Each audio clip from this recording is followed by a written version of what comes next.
out good. Buyers are going to look at that and know that. So buyers start checking the boxes and Xing the boxes. So to check the boxes, say, yep, you got manager. Yep, they signed employment contracts. Yep, they have non-competes in place. Yes, you got the right people in the right seat. Yes, this owner can leave. Yes, we can run this. We got successors in place. We can run this business without you. Boom, boom, boom. Yo, this is Christian D. Evans with Journey with Christian D. Evans podcast. Guys, thank you so much for tuning in and listening to our amazing podcast. This is where we reveal the top 1% of business concepts and systems and processes to scale 8 and 9 figure businesses. We interview top level 8 and 9 figure CEOs, business owners, and amazing TEDx speakers like David Meltzer. We got Nick Cavuto, Pascal Bachman, and so many others. And if you feel like this resonates with you, please share this with your friend, your family, and make sure you impact them as well, because we're trying to spread the message on those that do not know how to scale 8, 9 figure businesses and talking higher level business concepts. So guys, remember, enjoy the episode and be uncommon if you can. Cheers. Thank you so much for tuning into Journey with Christian D. Evans podcast. I'm your host, as always, Christian D. Evans. And boy, we have a special guest for you. She is the leading authority on buying, selling, fixing, and growing your business. Most of us are going out there in growth stage and we're cranking, we're hustling, we're making things happen, but sometimes we don't know what to focus on, right? The right thing at the right time and the right sequence. Because guess what? If you focus on the wrong thing at the wrong time, the wrong sequence, it messes up. And you're sitting there just spinning your wheels. And that's what maybe some of us feel like. But that's the reason why I want to have this individual on. She has been featured in ABC, NBC, MSNBC, CNN, CBS, Forbes, Entrepreneur, Fox, so many other places. She has written this amazing Amazon best-selling book, Exit Rich, where she talks in depth about the 6 p.m. method to sell your business for huge, massive, extraordinary profits. Please welcome my next guest, the one and only Michelle Seiler Tucker. How you doing, Michelle? Thank you. Thanks, Christian, for having me on. It's a pleasure to be with you. Just wanted to say that Exit Rich is a Wall Street bestseller and USA Today bestseller. So I think you might have an O bio, but that's okay. Well, Michelle, I really appreciate you being on here as well, because again, like I mentioned, you've been featured in so many different places. And yes, my mistake, obviously being able to. No, it's not your mistake. It's our mistake. No worries. We're best-selling author in so many different categories. So I would love to just, really start with your journey a little bit, because, to be able to achieve the high level success that you have, sometimes we all have to go through the deep valleys of failure. And so with your journey, and I know we all have experienced some top level failures, but like, what are 1 or 2 that were pivotal in your journey that allowed you to become the success you are now? So I didn't wake up one day and say, oh my gosh, I'm going to sell businesses. I really started as a young kid. I didn't really have any entrepreneurs around me. My dad was somewhat of an entrepreneur, but not really. But I always knew that I didn't want to work for someone else. I always knew I wanted to be my own boss. I used to tell my mom, nobody tells me what to do. And I'm always going to be my own boss. So I would say I kind of struggled. I didn't really struggle, but I didn't have that, those mentors around me. I didn't have those entrepreneurs around me who kind of grew me and helped me build up down the entrepreneurial road. So, I wouldn't say that was a struggle, but I learned from my own mistakes instead of learning from other people's mistakes. And that's always a struggle. And I think the pivotal moment for me, there's been so many around along the road, but one of them is, because I've owned different businesses. I used to work at Xerox. I worked there for a few months, and they promoted me to regional vice president, overseeing about 150 different salespeople. I didn't like it. I hated it. Then I transitioned into franchise sales, franchise consulting, and franchise development. And then I transitioned over into M&A. And one of the biggest things I realized is, oh my God, I just stepped into a man's world. Because when I walked into the conference, and now it's back in 2000, there were literally 3,000 men there. There were 0 women. And when I walked in, they said, hey, honey, you're at the wrong conference. Dermatology is down the hall. And I said, hey, honey, maybe you're in the wrong conference. Maybe you should be in dermatology, but I'm here to sell companies and compete. And so that was pivotal. But the other big thing I think that really happened for me is that I've been doing it. I've been in this industry for over 10, 11 years. And I had so many great success stories. And I helped so many business owners exit rich. I had so many business owners, get out of bankruptcy court, et cetera, by fixing their business, growing their business, selling their business. But but nobody knew who I was. And because I wasn't selling public companies, I'm selling private companies. And when you sell private companies, it's hush hush. The sellers don't want to tell anybody. The buyers don't want to tell anybody. We can't tell anybody without permission from everybody's side. And so I got a mentor around, I think it was 2010, 2011, joined this mastermind. And what was so pivotal about that is somebody said, look, you need to write a book. You need to write a book and educate business owners on what you do, how you do it, but most importantly, how to save their business, how to save their most valuable asset, how to save their family, how to save, their life. And they said, once you write that book, you'll have exposure and credibility, and then the world will know who you are, not just the clients you serve. And I said, oh my gosh, I used to write when I was in school. I write songs, I write poetry, I write things like that. But a book, I don't know how to write a book. But I wrote my first book, and I've written every book after that in 6 to 8 weeks. And so I figured out I've mastered how to write a book. And I would say that was life-changing for me, because people did start to recognize who I was. People were calling me. It was a huge lead generator. I got featured in Inc. I got featured in all these different publications, and people start reaching out saying, look, I'm interested. What do you do? Teach me, help me. And that really was life-changing at that moment, because before I was just the best kept secret. And now I was out there to be able to help as many business owners as I possibly could. See, I think this is so fun because you were resourceful and you found a way, instead of sitting there saying, these are the cards that I've been dealt with, I just, work with it. That's why I think it's so interesting. So I love to dive right into several of your books, but specifically Exit Rich. You authored this with Sharon Lechter, which is really, really remarkable. And obviously you've been able to be featured in numerous places. So let's kind of dive right into it. When you're kind of looking at the landscape of business, and you're helping these businesses kind of fix them and grow them.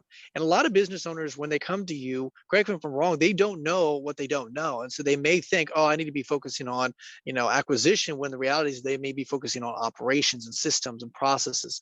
So holistically, what have you found are like the one or two red flags that almost every business owner struggles with in regards to, when they want to have an exit strategy of some sort? Well, there's certainly more than one or two. But some of the biggest ones is, number one, you and I talked about this offline, is that Steve Forbes says 80% of businesses will never sell. 80%.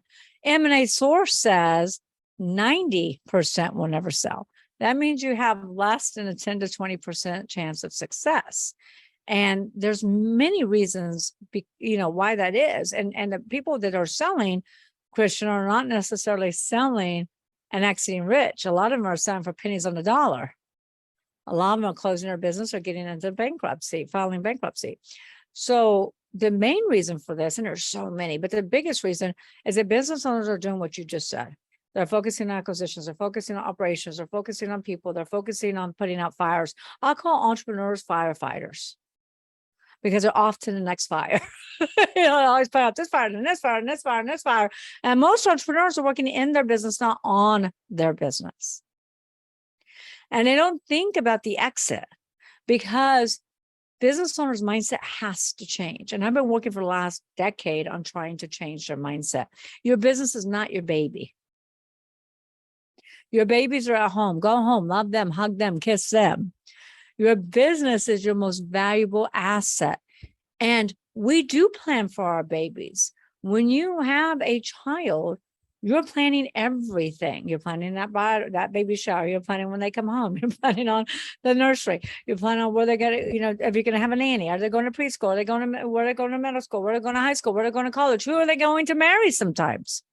But yeah, we take our most valuable asset and we never plan the future for it, because we're so busy in it, and it's our identity. Business owners look at their business as their baby and as their identity.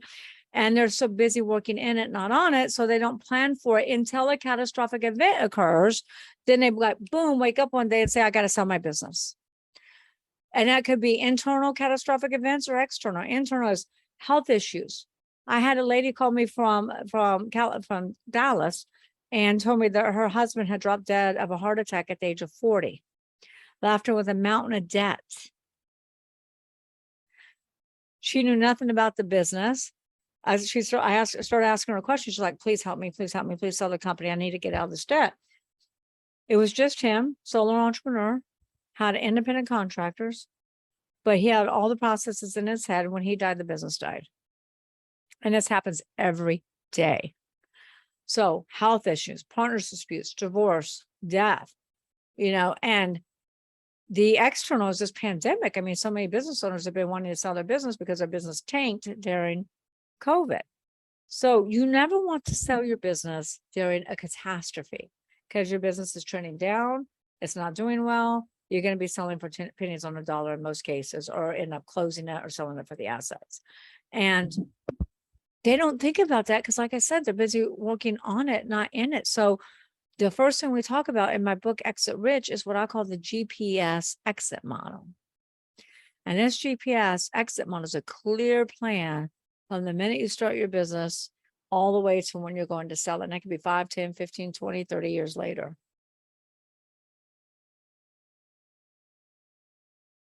See, this is so interesting. And I appreciate kind of unpacking this because, and I want to loop back around this because I know my audience have probably heard this hundreds upon thousands of times, right? Working in it, not on it, right? And my question on this a little bit is I want to unpack that a little bit. What does that mean exactly? And what I mean by this is I think a lot of our listeners are probably thinking, yeah, I'm working on my business. I'm working on it. No, I'm not working in it, right? Or vice versa, right? And I think sometimes they may not know exactly what that means in regards to, hey, what are the activities I need to be doing as the business owner to make sure that I'm only working on it and not in it on a consistent basis? Because sometimes we have that misconception until someone like yourself is able to say, oh no, business owner ABC, you're actually working in it and you need to work on it. And that right there shows to me that you haven't done that yet. So I just want to maybe exemplify that because we've heard that numerous times and make sure that we do, draw a very clear red line in the sand in this regard. Well, and you're right. I mean, everybody hears work on your business. Don't work in it, work on it, don't work in it. But it's a lot harder said than done. Sounds easy. I mean, it's a lot harder done than said. Sounds really easy, but it is extremely difficult to get to a position where you can work on it and not in it. And let me give you some examples or some tests you can take. Ask yourself, can you leave for a week and I have to deal with calls? Can you leave for a week and I have to check emails? Can you leave for a week and not answer and not have to answer questions from your team? Can you leave for a week and not have to get on the phone with clients? Can you leave for a week and not put out fires? Can you leave for 2 weeks, 3 weeks, 4 weeks, 6 weeks? How long can you leave and absolutely have nothing to do with your business, but maybe just oversee it or check the KPIs? That's a huge test right there, because most business owners cannot do that. I just talked to a business owner who's been in business for 20 years. He said, Michelle, I haven't had a vacation in 9 years. And that's sad because we go into business to have a better quality of life, to have financial freedom, to spend more time with our family. He said he missed every soccer game. He missed everything that you can imagine for his kids. So let me give you some case studies. I have a dentist that wants to sell his practice, been in business for 50 years. He's the only dentist. If you're the only dentist, are you working on the practice to grow it, or are you working in it? He's obviously working in it. He is the only one that sees patients. He has 3 dental hygienists. They're his daughters. He wants to sell the business. I told him the business is sellable with this caveat. We can sell your company. However, there will be some seller financing. There will be some protection put in place, reps and warranties, and they will require you and your daughters to stay on for 2 to 3 years because you don't have a business. You have a glorified job. And many entrepreneurs go out there and create a glorified job that they go out to work at every day versus a business that actually works for them.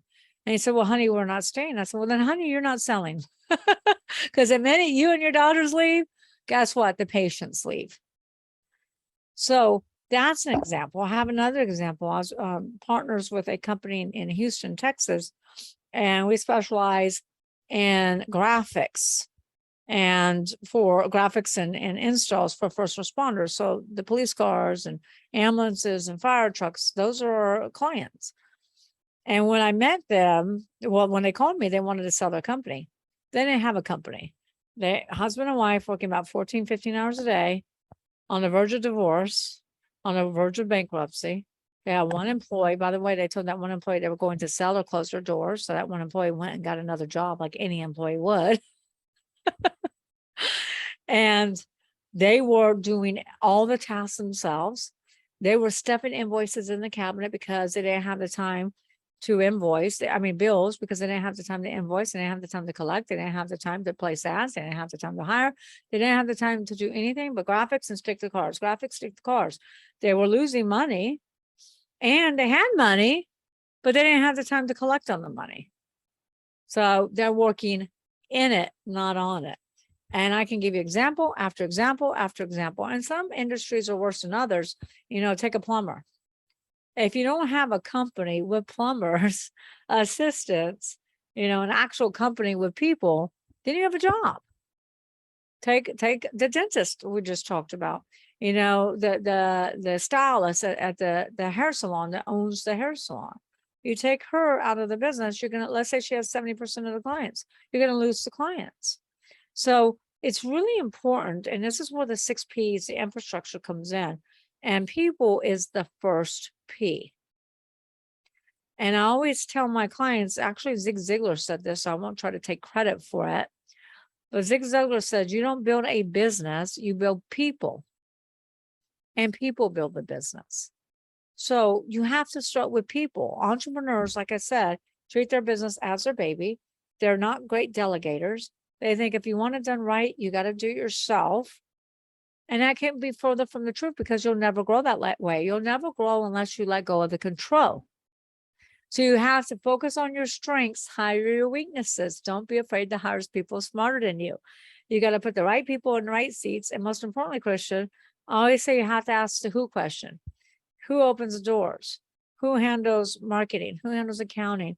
Who handles manufacturing, distribution, quality control? Who handles legal? Who handles environmental? The list goes on and on. The clue here is your name should never be next to any one of those who's. And then I always tell them, I take it one step further and say, listen, the only things you should be doing in your business are those tasks that nobody else can do. In my business, the only things I do is podcasts. Nobody else can speak for me, unfortunately. Writing my books and negotiating multi-million-dollar deals. And I'm the visionary coming up with new ideas and creative ways to expand. Nobody else can do those 4 things in my business. So answering the phones, I don't do. The phone rings, it's going to just ring. There's so many things I don't do in my business because I'm working on it, not in it. And it's a struggle, and it's not easy to get there. So, but you can do it. Well, I really appreciate your saying here, because it's a very good question, a very simple but very methodical question. Regards, how long can you leave without even engaging your business at all? And then also, I love those case studies. So I want to foot stomp on these case studies here for a second regarding the structuring of the deal, because I think you're exactly right. A lot of business owners, and we're going to talk about valuation here shortly, but I want to talk about the deal and structuring the deal properly to make sure that it's a win-win. Now, I know that it's really dependent upon each person, but I think that's really, really good that you mentioned, hey, you know what?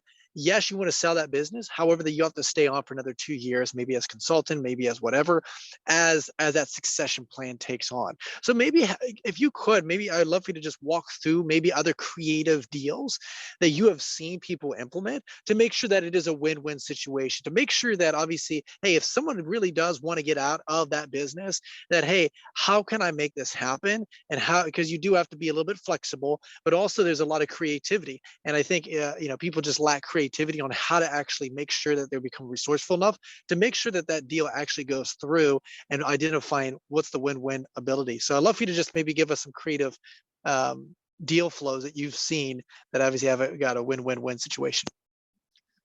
So there's so many different ones. I'm trying to think of which ones comes to my mind, first.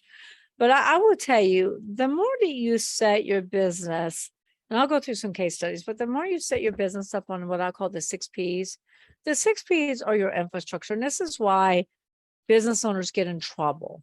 And this is why businesses are not sellable. And this is why business owners can't leave and leave for a week or a month or 2 months at a time, is because they haven't built the infrastructure. Think about your house. You go to have a house built. What's the contractor do? They clear the land, they dig deep, they put the piping in, they put everything in the ground, right? And they build a solid structure. If you don't build a solid structure, and if you're in, Fort Myers, Florida, you're in big trouble. If you're in Sarasota and Tampa, and I just came back from Sarasota and Tampa, you're in big trouble. So it's the same with your business. Business owners go in their business, but they're not thinking about the right people in the right seats. They're not asking themselves, do we have the right product? Do we have the right service? Are we in the right industry? Because there are industries that are collapsing. Then they're not. What are the processes? Because you can have the best people in the world, but if you don't have the efficient processes and you don't have your SOPs documented department by department, and your employee handbooks and non-competes, and check the boxes for all of your departments and processes. I can't, because we sell businesses 10 million and up. And we're working on one right now that's 60 million, and they are lacking dramatically in processes. Then your business is going to crumble. You follow me? And if you don't have the right proprietary, that's your trademarks, your patents, your transferable contracts, your celebrity endorsements, your databases, the list goes on and on. If you don't have a good, diverse Patreon mix, these are your customers. If you have customer concentration, not customer diversification, you're going to be in big trouble. We're selling a company right now. It's got 75% concentration with one company. They lose that company, they lose 75% of their revenues in EBITDA. EBITDA is earnings before interest, taxes, depreciation, and amortization. And I've gotten really good at spelling that out because people are like, what does that mean, Michelle? So I try to break things down. And then profits. If you're not making any money, you're not going to exit rich. So yes, I can walk you through these case studies all day long. I'll give you one right now. So we have a client, and it's not sold yet. We have a client, it's an electrical company, selling in between 50 to 60 million. This company's done a great job, phenomenal job. I'm going to give you some good stories, not just all the bad ones. Phenomenal job. The owner has built this company since 2008, one company, and he's got about 100 employees, about 50, 60 electricians. He's got multiple locations. He works maybe 10 hours a week. He does leave for weeks at a time. He is involved in other businesses in real estate. He can leave for months at a time. Him and I belong to the same mastermind. And he's actually got a company he can run. However, you're still going to have buyers come in and say, okay, we get it, but we're scared. So we'll buy 90% of your company because we want you to stay in the game. Or I got buyers right now saying, okay, we'll give you 100%. We'll buy 100% all cash. That's because he operates in all six cylinders. He's got the right people in the right seat. He's got management in place. The companies can run without him. He's got 3 different divisions. That's another thing, a product. He's got 3, 4, 5, 6 different ways he gets paid. Most companies have 1 or 2 ways they get paid.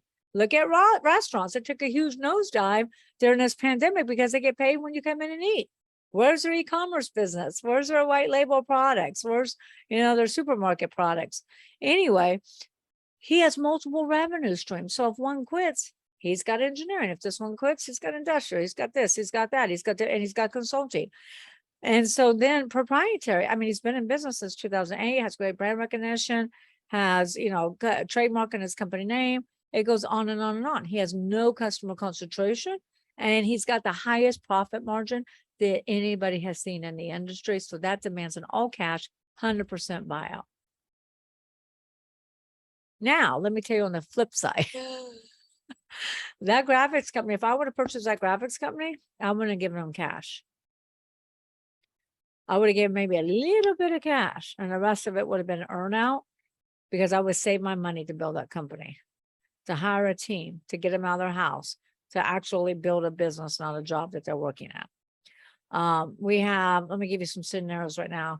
We have a company we are selling, and it's in the food space. I'll just say it's in the food space, food manufacturing. And they've been in business for 20 plus years, 2 partners, 350 employees, lacking in process. So they've got all the people, but there's no management team in place other than the 2 owners. There's no CFO in place. Their processes are not buttoned up. Their products are good. I mean, they got several different ways they get paid, but really 1 or 2 revenue streams, and that's it. Their proprietary is really good. They got great trademarks, great logos on all of their products. They do sell multiple products. And so they have good proprietary. The customer concentration is terrible, 75% with 1 client, 75%. They're profitable, but there's months where they'll lose $700,000-$800,000 because of the seasonality of the business. So a buyer is not going to pay them 100%, buy 100% of their business and pay them all cash, because when the 2 owners leave, they're really afraid, because 1 owner has all the relationships, especially the relationship with the 75% client, and they have relationships with, all their other clients. And the other owner, who's related, by the way, they're related to each other, is doing the books and doing everything else, because the original owner was embezzled a few times. So a buyer, we already have an offer on the table, and the offer is for 80% of the company, so much money up front, so much money seller financing. They have to retain, 1 owner is going to retain, well, actually both owners will retain the 20%, they'll split it, and then they got to stay on for so long. And there's caveats to the deal. There's going to be reps and warranties, because they're fearful of that 75% relationship. Does that help? It does. And my gosh, listeners, for those that you may want to just zip back and re-listen to that, because Michelle just broke it down to you exactly what an investor looks at when they're looking at your business holistically. And then that's what you need to implement and become aware of on each category, each process, each P that she talks about, implementing, making sure, hey, do we have the process? Do we have the product? Do we have different ways of, income? Because like you mentioned, Michelle, and I appreciate you mentioning this, because when I'm looking at deals to invest in, if there is a concentration of, hey, 1 or 2 customers and they lose that is a huge red flag for me in regards to investing in that company at a minority position or majority position. So it's very, very important, and that's exactly what they're looking for. Now, I want to mention here in regards to valuation as well, because I think majority of business owners, when they're looking to exit, and I've talked to a lot of people, they always overvalue, and it doesn't matter. No, they don't. So I'd love for you to just touch on that real quick in regards to valuation and the proper way to look at it, so that when they're having a conversation with like someone like yourself, Michelle, then it's like, oh, they have the right expectation, what they should be looking at, because, calculating the right things, they love to do 10, 15, 20 multiples. And in reality is like, hey, that's not the truth. Let's kind of back it down and having the right expectation. And if you could just touch on that a little bit. Absolutely. And then that kind of is a good transition, because there's another case study I wanted to give you, much on a smaller scale. It's a $5 million company. We could have sold it for more. It's a software company. It's more like an app company. It's an app is what it is. And it's, it's ran by the family, husband, wife, and they run out of their house. Guess what the buyer does? He's going to subtract $500,000 because he needs programmer, he needs the infrastructure, he needs employees, and right off the top, he's taken off $500,000. So the seller just lost $500,000 in that evaluation. So I'm going to go back to what I said with the 6 Ps. And this is why we didn't even get into the GPS exit model yet. This is why it's so important to plan your exit from the beginning, because buyers are going to come in and they're going to look at everything I just talked about. They're going to look at who's running the business. Can the business run without you? If I take you out of the business, how many clients are we going to lose? Clients? Are we going to lose employees? Are we going to lose vendors? They look at products. Are you in a thriving industry or you're in a dying industry? All businesses go through life cycles like people do. They're born and they die. Like at Toys R Us, born, then it died, and then they tried to rebirth and it died again. So industry and is it a dying industry, a thriving industry? Do you have multiple revenue streams, et cetera, are so important. And not just that, not just customer concentration, but also vendor concentration.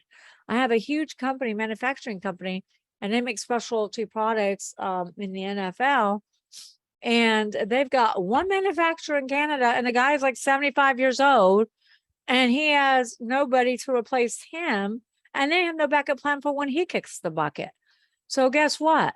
That's not good. Buyers are going to look at that, and so buyers start checking the boxes and Xing the boxes. So to check the boxes, say, yep, you got manager. Yep, they signed employment contracts. Yep, they have non-competes in place. Yes, you got the right people in the right seat. Yes, this owner can leave. Yes, we can run this. We got successors in place. We can run this business without you. Boom, boom, boom, check all the way. If it's X, where they go, nope, you got no management, business can't run without you. Guess what an X means? It means a reduce pay, reduce what they're going to pay you, reduce price in evaluation. Then they do the same thing on products. Thriving industry, dying industry, multiple revenue streams. What would cause this business to go out of business? Same thing with processes, same thing with proprietary. So they go all the way through this, but then they look at even more stuff. Like we had a manufacturing business that we were selling, and this manufacturing business had a $5 million distribution company. So they had their own distribution, but it was costing them $5 million a year to run it. And so when we do evaluations, we check the boxes too. What's going to move us up in evaluation? What's going to move us down in evaluation? And who are the buyers? Because buyers buy synergies. Buyers buy EBITDA, yes, but buyers buy synergies. So we had a specific buyer in mind when we did the evaluation on this company. We said, whoa, wait a minute. We have a buyer who's got distribution all over the United States, is buying at manufacturing companies like this. The minute they buy this business, they get a decrease of $5 million in EBITDA. I mean, $5 million in gross revenues. And of course, we figured out the percentage of what that would be in EBITDA, right? Because they don't need that distribution center. That's an automatic cut. And they don't necessarily fire the employees. It depends if they need those employees in other distribution centers that they own.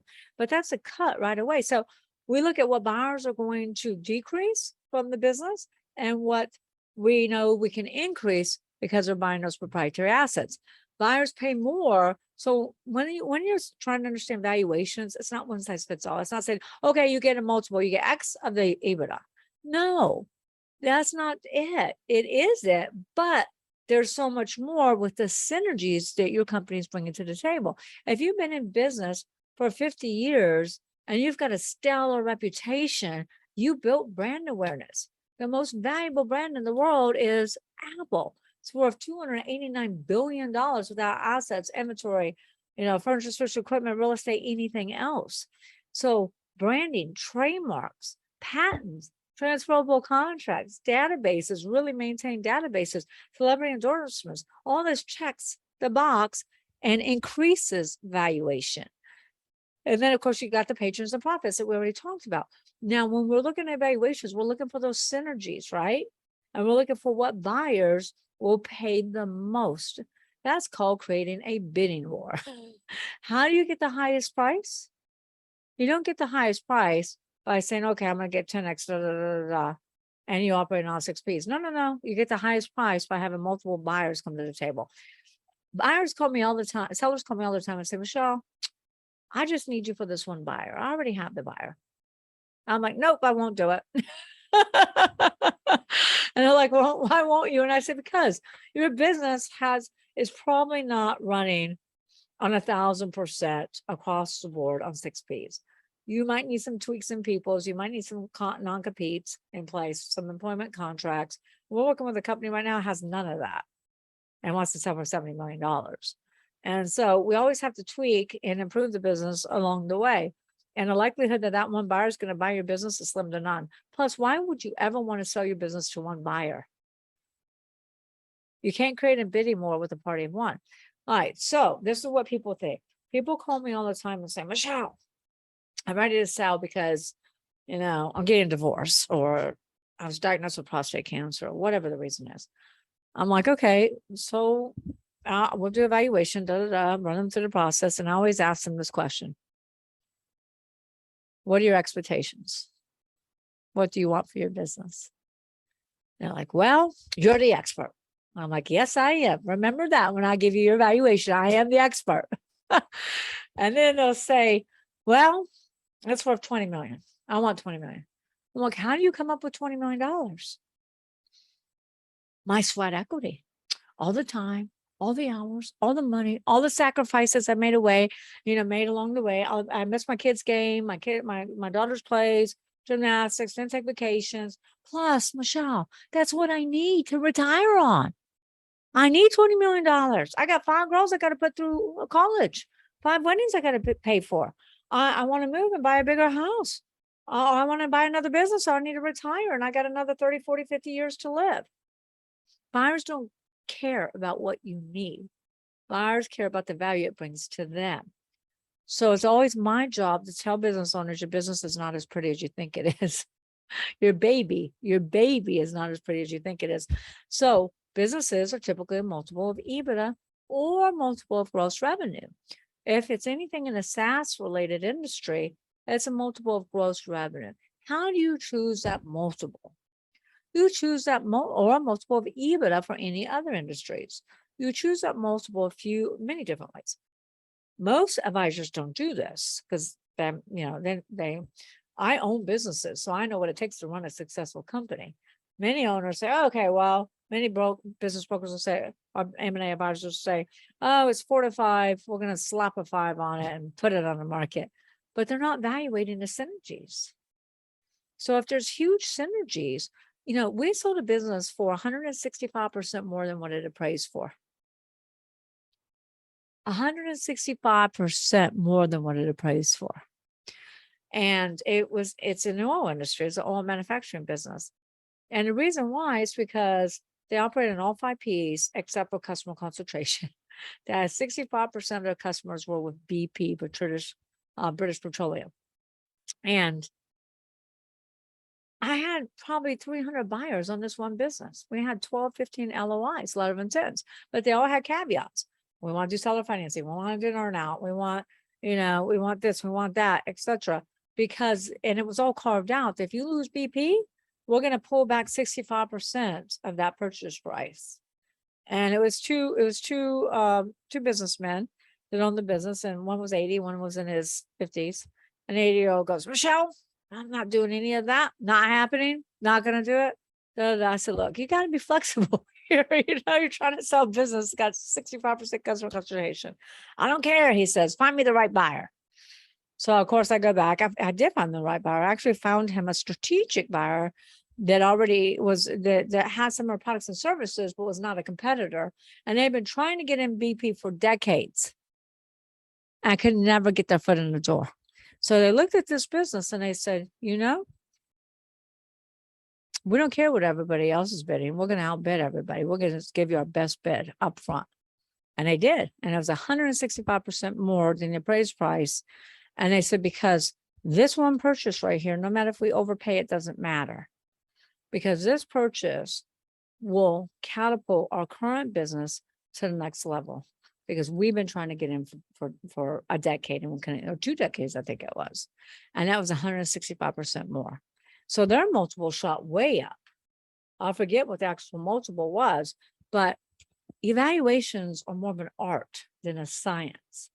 And it always goes back to, yes, you can't have all these synergies and have no EBITDA, have no cash flow, because you're not going to get paid without cash flow. You need all six. You need the people, you need the products, you need the processes, you need the proprietary assets, the patrons, customer diversification, and you need profits. And then you need the right person, the right advisor, bringing you multiple buyers to create that bidding war.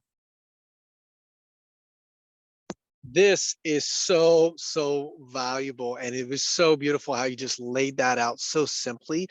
And because it is a context, and it is also, it tells a story, and you have to identify that. And I think it's so interesting, like you mentioned, sometimes you may look at the financials and the metrics and it says one thing, but then all of a sudden, you, like you mentioned, you find that synergistic relationship between the buyer and the seller, and all of a sudden you see that's valuation. Now it could go the other way as well, right? Because Yeah. if you don't have the EBIT, if you don't have the cash flow, if you don't actually have the assets in place, or maybe your debt to equity is way off, you want to make sure that you're in a right position. And I think that's why it's so valuable to have you on our podcast, sharing that with our audience, saying, hey, if you do want to exit, or maybe you don't want to exit, but maybe you just have that end in mind, and say, well, what do I need to put in place now, Yeah. operationally, system, and you lay that all out perfectly in your book, going through the six P's, and saying, hey, these are the categories you need to be focusing on to make sure that you optimize that, to make sure, hey, if you do want to exit or have that succession, then you're obviously in a situation where you're not like having to reach out to Michelle and say, hey, I think this business worth $50 million. And she goes, no, it's only worth 5 million, right? Because of this, this, and this, and this.